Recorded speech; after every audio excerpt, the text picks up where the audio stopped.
Je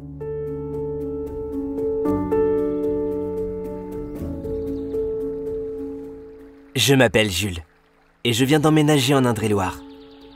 J'ai entrepris de découvrir la région et d'explorer les plus beaux lieux du département. Aujourd'hui, je vous emmène visiter un des châteaux les plus visités de France. Et si nous commencions par un lever de soleil unique en Touraine? Bienvenue au château de Chenonceau au petit matin, en canoë, pour profiter d'une architecture unique construite sur l'eau.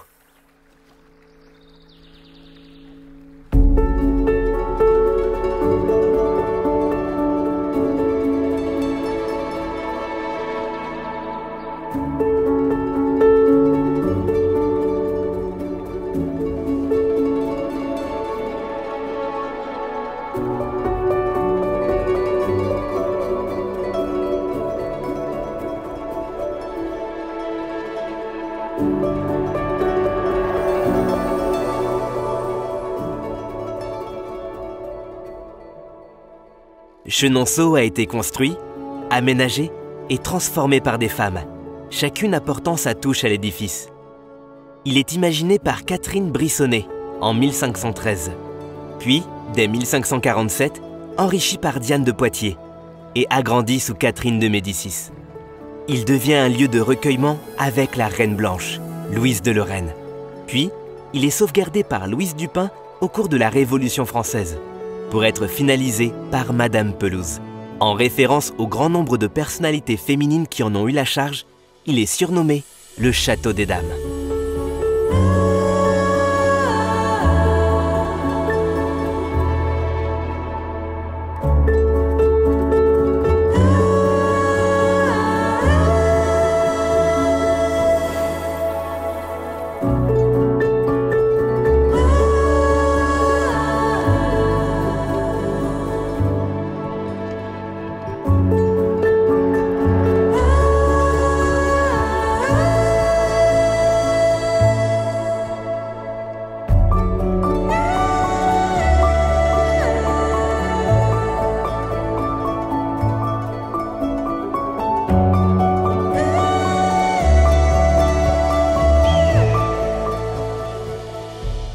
Chenonceau est aussi connu pour ses différents jardins, comme celui de Catherine de Médicis, à l'image même du raffinement.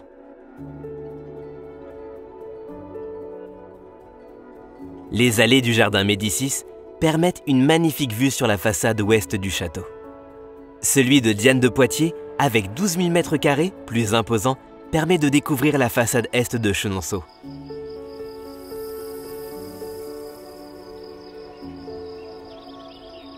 On peut aussi découvrir le jardin hommage à Russell Page, le jardin vert ou encore le potager des fleurs.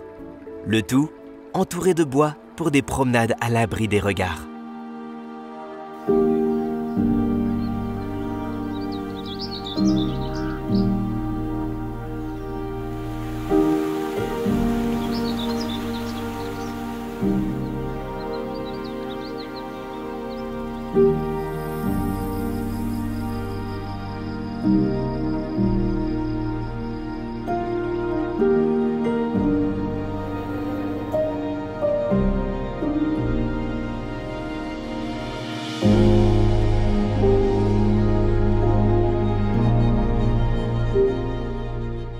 Les pelouses de Bléré, espace naturel sensible du département, sont des terres calcaires, pauvres et caillouteuses, qui favorisent le développement d'une végétation rase et peu productive, mais particulièrement riche en termes de biodiversité.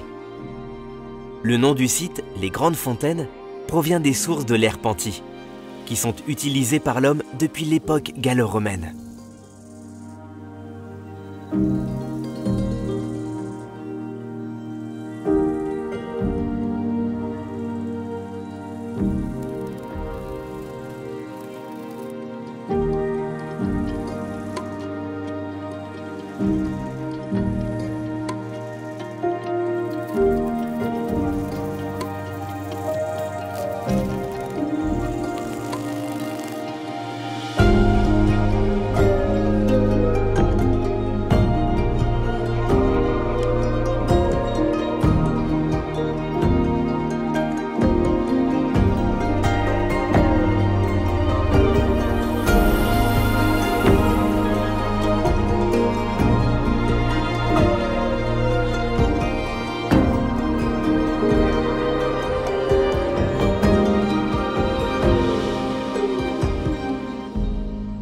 Construit en 1848, ce moulin avait pour vocation à moudre le grain. Telle était sa fonction première. Mais en ce lieu, le meunier exerçait un second métier, celui de vigneron. C'est pourquoi il se nomme aujourd'hui Moulin-Cavier. Acquis par la ville de Bléré en 2003, c'est l'association des Amis du Moulin des Aigremont qui gère la sauvegarde, la promotion touristique et culturelle du moulin restauré.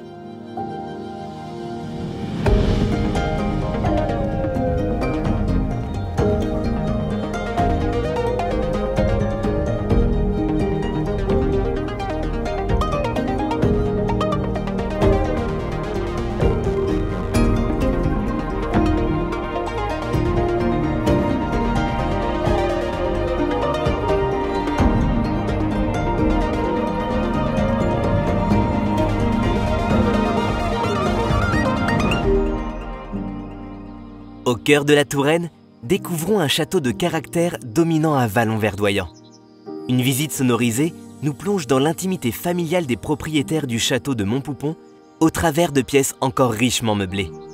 De la salle à manger à la chambre du roi, en passant par les appartements privés, la cuisine, les écuries ou encore les selleries. De plus, le parc de quelques hectares nous permet une balade ludique et pédagogique afin de découvrir la faune et de la flore locale.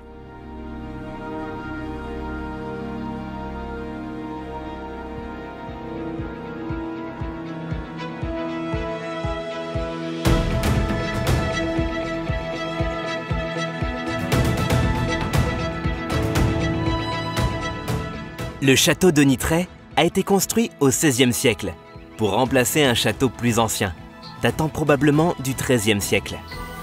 Construit en pierre de tuffeau, à volutes retournées, avec ses lucarnes et ses arabesques, le château de Nitray est caractéristique de la Renaissance. On remarquera d'ailleurs la date de 1516 sur le fronton de l'une des lucarnes.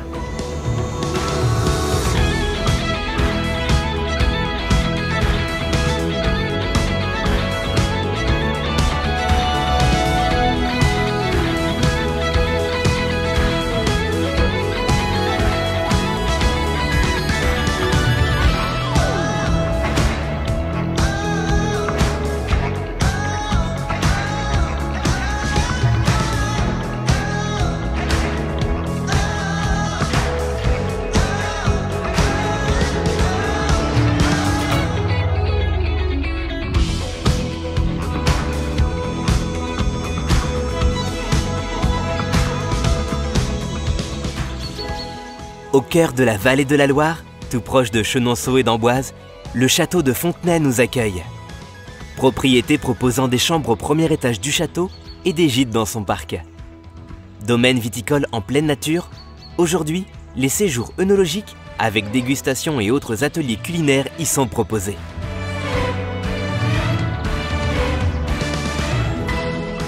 Au fond du domaine, on peut même découvrir quelques ruches.